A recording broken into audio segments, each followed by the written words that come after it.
এই হলো কোরিয়ার সবচেয়ে বড় ফ্যাশন ডিজাইনার জিন্নি। ম্যাডাম, আপনি যদি এভাবে যান তাহলে লোকে আপনাকে ঘিরে ধরবে, তাই আপনি এটি পরে যান, আপনি নিরাপদে থাকবেন। আইডিয়াটা ভুল নয় তো?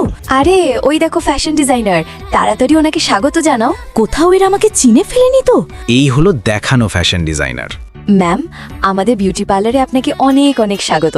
ম্যাম, আপনার আসতে কোনো অসুবিধা তো হয়নি? না, আমার কোনো অসুবিধা হয়নি। মনে হচ্ছে এ আমার জায়গা দখল করতে চাইছে। ম্যাম, আমরা খুব ভাগ্যবান যে আপনি আমাদের বিউটি পার্লারে এসেছেন। শুনেছি এখানে ভালো মেকআপ হয়, তাই এখানেই চলে এলাম। হ্যাঁ, আপনি ঠিকই করেছেন। আরে, এ তো আপনার দামি ব্যাগের মতোই নকল বানিয়ে ফেলেছে।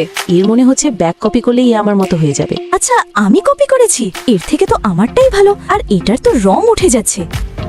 তুমি জানো তুমি কার অপমান করেছো? এই ভিখারিদের সাথে ঝগড়া করাই বেকার। আবে, তুই কি এর দামও জানিস? এটা 10 লাখ টাকার। আরে, এটা তো আমারই ড্রেস, যা আমি আমার কাজের মহিলাকে দিয়ে দিয়েছিলাম। আন্টি, আপনি এই ফ্রকটা রেখে দিন, আপনার কাজে আসবে। কি ভাবছিস? যা, এর ক্ষতিপূরণ দে। এটা তো 10 লাখ টাকার মনে হচ্ছে না। ভিখারি কি আর এর দাম জানবে? এ তো এসব দেখেওনি। ইনি নিজে তার এই ল্যাবে বানিয়েছেন। এই দেখো।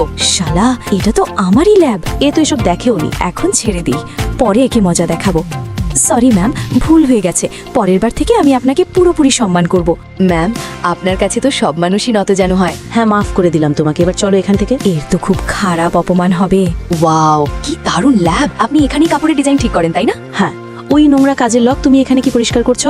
বাইরে গিয়ে পরিষ্কার করো, আমরা এখানে কথা বলছি। তারপরে জিনি নিজের বাড়িতে রয়্যাল এন্ট্রি মারে।